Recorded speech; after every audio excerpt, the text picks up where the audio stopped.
Okay, hey everybody. Thought I'd do a quick update on the Polaris RZR 900S. I pulled the transmission last time I had shown you, and it took me about 2.5, 3 hours maybe.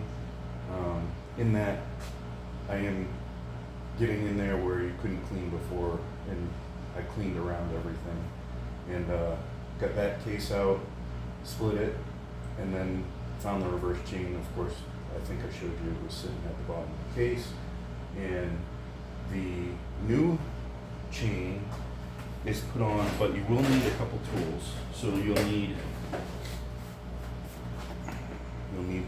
a bearing puller tool.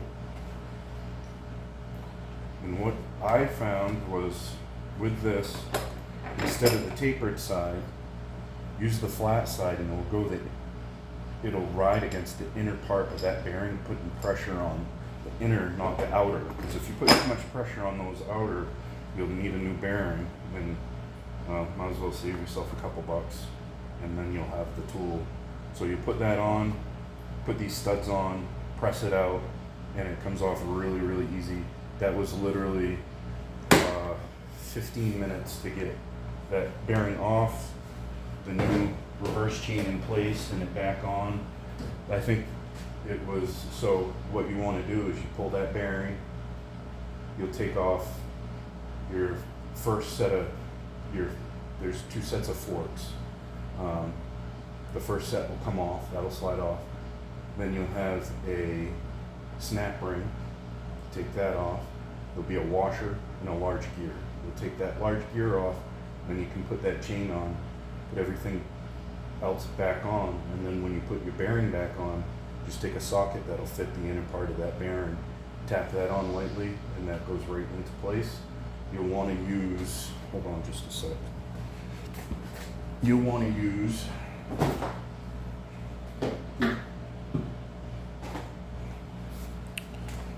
3 bond, and they want you to use 1215.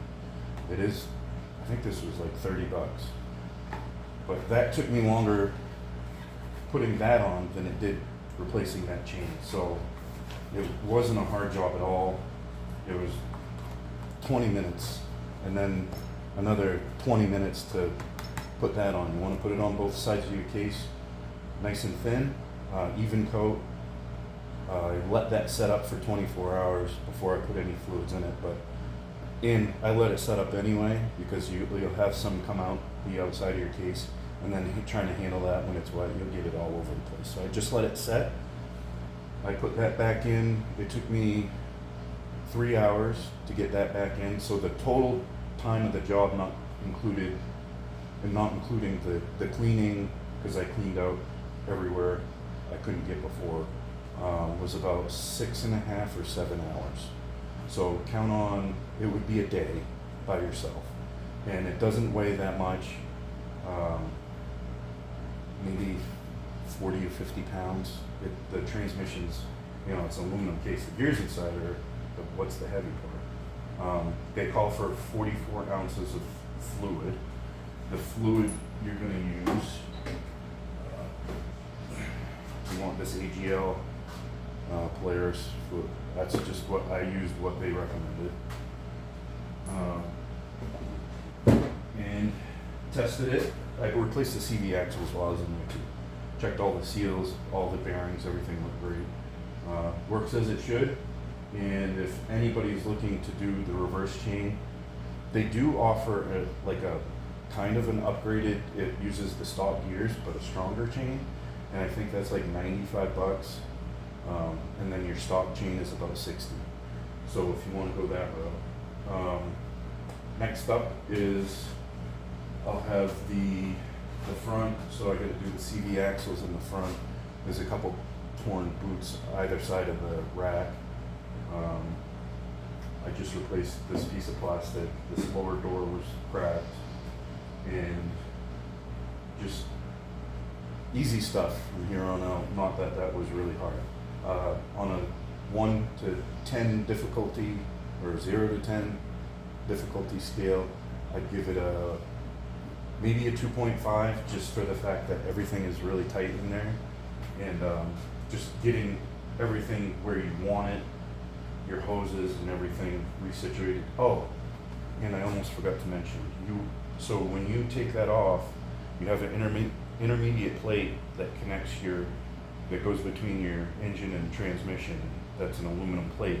You have to line that up, but you want to line up your transmission and your engine, so your shafts need to be in line with each other, and you will need an alignment tool.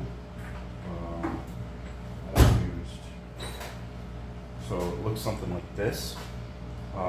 Goes on those, and basically I stuck this on there. I kept on testing it, going back and forth. As long as that slides nice and easy, you know you're in line with your engine output and your input for your transmission. So kind of snug up everything slowly, put all the bolts in, put all your bolts in on that intermediate plate, and you will have to take off that lower skid plate on the rear to get a couple of the lower bolts on that intermediate plate. So there are two. If you don't take that off, you're going to have a heck of a time getting those bolts tightened. But so put those on, you get your transmission in there, then you slide your plate in, put those bolts on, and then get all your bolts tightened on your plate to your engine, because there's a spindle, there's no moving that around. But everything else, you can move it, adjust it, and I used a bar, and I put it underneath the motor itself and kind of wedged that so it would bring it up off your skid approximately 5/8 of an inch, give or take. So if you're looking for to chew up belts, don't use this. If you want to save your belts, use something like this. It's not that expensive. I know it sucks, you'll probably only use it once, but the money it'll save you in belts, it's worth it, and makes the job just that much easier. So having those couple tools, so you'll need that 3-bond, you need a clutch alignment tool, and you'll need the bearing puller, and just your basic tools. So, clutch removal tool, I forgot. So you need this. Yes, this is specific for this, and they're all different. So I think this is for Polaris, ATV, various years, but they're all specific, and you're always, if you need to do any basic maintenance on your clutch, you need that tool. Just like fluids, they all want you to use their own fluids, of course. Other than that, good to go. That again wasn't that hard.